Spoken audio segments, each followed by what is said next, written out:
Olá, estudante do terceiro semestre da EJA, seja bem-vindo a mais uma aula de Ciências da Natureza, continuando aqui o estudo dentro do tema Ecologia. Tá aí na sua tela. É sempre bom lembrar, né, que ecologia é uma área dentro da biologia que estuda a relação entre os seres vivos e destes com o ambiente onde eles vivem. E hoje nós vamos entrar aqui especificamente, vamos nos concentrar no conceito de ecossistema, tá? Então, lembrando onde é que entra esse conceito lá naquele nosso nível de organização em ecologia, considerando, né, ali a partir do organismo. Conjunto de indivíduos de uma mesma espécie forma o quê? População biológica. O conjunto de populações forma uma comunidade. Conjunto de comunidades biológicas forma o quê? Forma um ecossistema. Isso quando a gente considera não só a comunidade, mas os fatores abióticos, ou seja, o ecossistema é composto por seres vivos e aquilo que não tem vida, mas influencia e impacta a vida dos seres vivos. Vamos ver mais sobre isso? Aqui então eu deixo a pergunta: o que é um ecossistema? Será que essa imagem aí, um tanto quanto exagerada, tentando mostrar ali várias espécies juntas, compondo uma comunidade biológica bem complexa, né? Então, ali a gente pode dizer que isso representa um recorte de um ecossistema? Tem todos os componentes que podem estar ali se relacionando? A gente pode montar um mapa mental para poder desvendar isso. Olha só, informações importantes sobre ecossistema.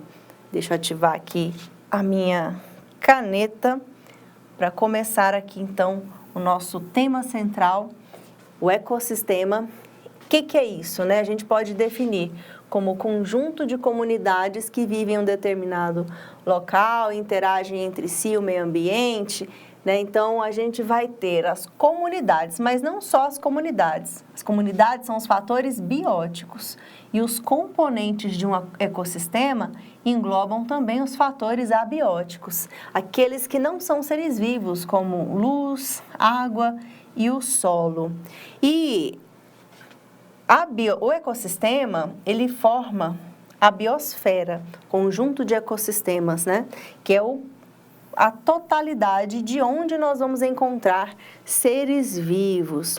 E os ecossistemas, eles podem existir em diferentes escalas, em grandes escalas ou pequenas. Por exemplo, quando eu digo uma floresta tropical, né? Igual à imagem anterior, pode ser um ecossistema? Pode. Mas, por exemplo, uma poça de água resultante ali na terra de uma chuva que passou e deixou aquela água acumulada. Por algumas horas, alguns instantes, aquela poça de água também vai configurar como um ecossistema. Porque, olha só, tem fator biótico? Tem. No solo existem micro-organismos, são seres vivos, e naquela água ali com certeza você irá encontrar micro-organismos como fungos, bactérias, protozoários.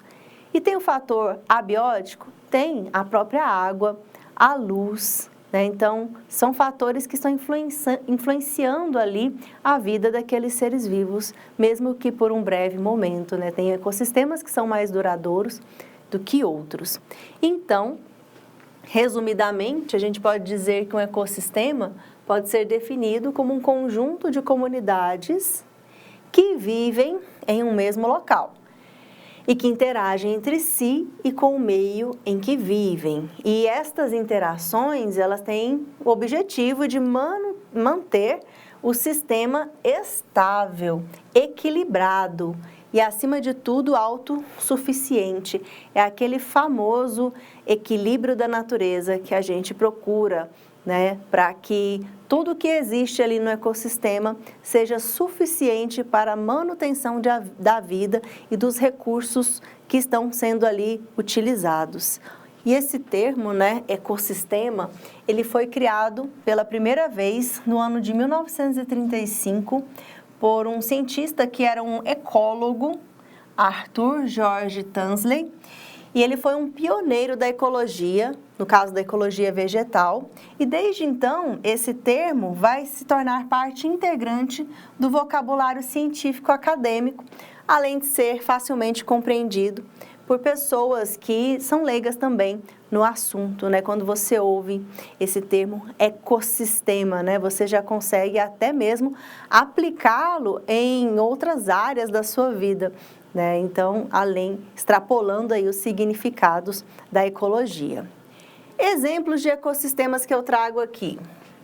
Como eu disse, né? Eles podem existir em grande escala, como uma floresta. Um jardim também é um ecossistema, né? Você delimita ali uma área, escolhe as espécies que vai plantar. Logo ali você começa a ver outras espécies que não foi você que introduziu propositalmente, como por exemplo insetos, como abelhas e borboletas e até mesmo pássaros são atraídos ali para o seu jardim, começam a interagir com as plantas, com o solo, com a água, tudo que você colocou ali naquele espaço. E ainda um aquário, né? Um aquário ou mesmo um terrário são ambientes bem limitados e podem ser considerados também ecossistemas. Continuando, é importante a gente não confundir esses dois conceitos, o de ecossistema e o conceito de bioma que eu mencionei numa aula anterior. Então, quando a gente estava vendo ali aquela sequência de organização, níveis de organização em ecologia, quando a gente viu que o conjunto de populações forma comunidade, conjunto de comunidades forma um ecossistema, conjunto de ecossistemas pode formar uma biosfera, mas aí no meio, né, pode ser que forme um bioma. O que é um bioma, né? A gente vai ver isso. O bioma é a maior unidade ecológica, de maior abrangência geográfica, e ele é caracterizado por um tipo de vegetação dominante. É aquele tipo de ecossistema amplo que você olha e caracteriza pela vegetação. Olha, essa vegetação aqui tá igual, então é um bioma.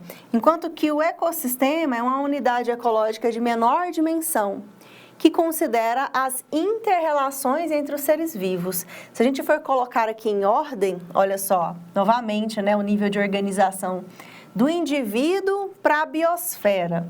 Onde é que entra aí o bioma? Né? Conjunto de indivíduos forma a população, conjunto de população forma a comunidade. Lembrando que a gente tem que considerar que são indivíduos que habitam o mesmo local ao mesmo tempo.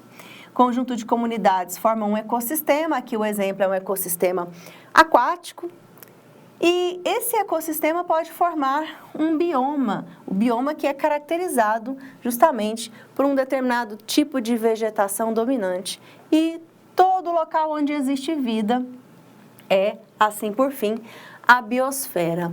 E o que pode ser considerado então bioma? Né? Esse nome, bioma, vem do grego bio, que significa vida, oma, que significa grupo ou massa. Então, é um conjunto de vida vegetal e animal. Então, ele é constituído pelo agrupamento de tipos de vegetação próximas e que pode ser identificado a nível regional. Consideram condições de geologia e clima semelhante e que historicamente sofreram os mesmos processos de formação da paisagem, resultando em uma diversidade de flora e fauna própria. Você já viajou de carro aí já teve essa oportunidade, né, de viajar de carro pelo estado, né, atravessando vários estados? Já observou como que é a vegetação de cada local que você passa? Né? Então, esse deslocamento por terra é bem interessante, que você vai observando aos poucos a modificação da vegetação, do clima e, se você tiver muita sorte, até mesmo da fauna. Você vê aí alguns componentes da fauna, né? Então, você faz aí uma transição entre biomas, você já percebe, né? Uma espécie de planta que antes era predominante, agora já não é mais, aparece uma outra espécie. Estamos aqui, por exemplo, em um bioma bem característico. Goiás, no território de Goiás, predomina o bioma cerrado, por exemplo. Então, aqui está aí, né, uma formação típica que eu mostro a imagem e eu perguntaria para você que parte de Goiás, ou melhor, que parte do Brasil poderia ser essa. Você provavelmente iria indicar ali algum estado onde existe, então, essa vegetação do cerrado que predomina na região centro-oeste. Aqui, por exemplo, essa outra imagem, se eu te pergunto, essa imagem foi tirada onde? Ou de qual bioma? Logo, você já faz a associação da vegetação, da forma como o rio aparece ali. Você vai associar, por exemplo, a Amazônia, tá? Então, você logo percebe que há essa unidade, essa semelhança da vegetação que compõe o local, não só a vegetação, ali a imagem ela nos mostra também fatores que são geográficos. Continuando, cada bioma pode ser composto de vários ecossistemas, que são unidades ecológicas de menor dimensão. Por exemplo, a Mata Atlântica é um bioma composto por ecossistemas como a restinga e o mangue, né? Então, são esses ecossistemas de transição entre a parte de água e terra. E quais seriam os biomas brasileiros? Já que eu citei aqui alguns, vamos terminar de citar todos. Aí no mapa você consegue ver em verde escuro a Amazônia, predominante aqui da região norte. Em rosa, tudo isso aqui é o cerrado, predominante aí na região centro-oeste, um pouco da norte. A Mata Atlântica é um bioma que acompanha o litoral e predomina aí do nordeste, sudeste ao sul. A Caatinga predomina na região nordeste, enquanto que o Pampa está aqui na região sul e o Pantanal, considerado também ali um ecossistema de transição alagadiço, predomina ali na região centro-oeste. E cada um deles apresenta uma vegetação, um clima, uma geografia, fauna e flora características. Pessoal, então, por hoje é só sobre ecossistemas e biomas e a gente continua numa próxima aula. Até lá e tchau, tchau!